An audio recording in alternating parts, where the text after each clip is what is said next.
In this session, I'm going to present Cruise, which is a tool that helps you become inspired by following 3 simple steps.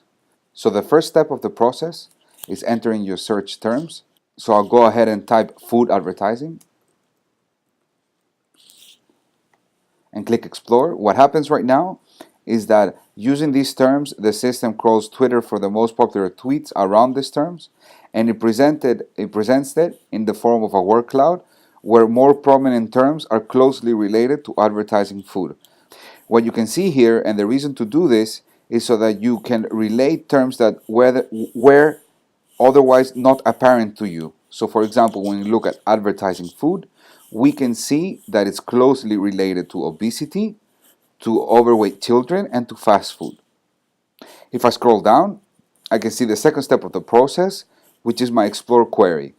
So by using the word cloud, you can create an explore query that would then affect the possible results that you can get from the 3 different information sources that we have available right now. The information sources that can be used in the tool is extensible. We're not bounded by the particular 3. We just have these as an example. The first is the Bing search engine. The second is a blog from Bach. And the third is an API from Flickr. What I want you to note here is that the search results are not presented in their original order, but they are diversified using a diversification algorithm so that the user can see some unexpected results and through that process become inspired.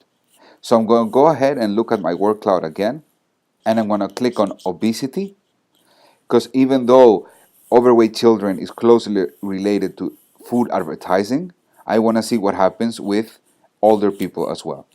So by clicking on obesity, the search results are refreshed.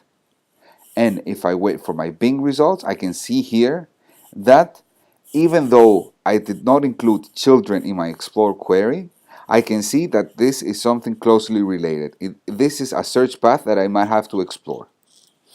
I would also like to add another word, which is fast foods. Fast food is something that you expect to see together. These are 2 terms that you want to see together. So in the word cloud, you're not presented with 2 different terms, but rather a single term that has both in them.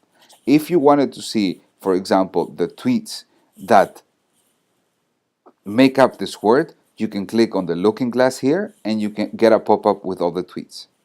So I'm going to go ahead and add this word to my explore query, and I'm going to look around the search results, and I would like to see what's going on in Bach. So if I look at the results right here, I can see here fab foods. This is an interesting result, so I'm going to go ahead and click on this.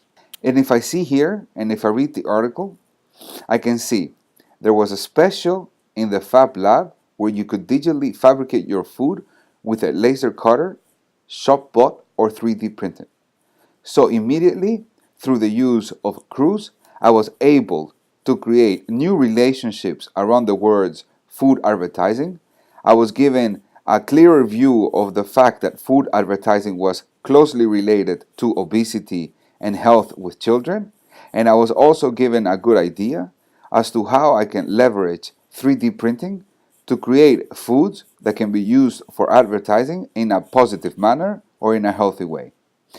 Also, if I look at my Flickr images here, I can see different images, for example, an apple or a big meal. So this can help me visualize my idea from inception to implementation.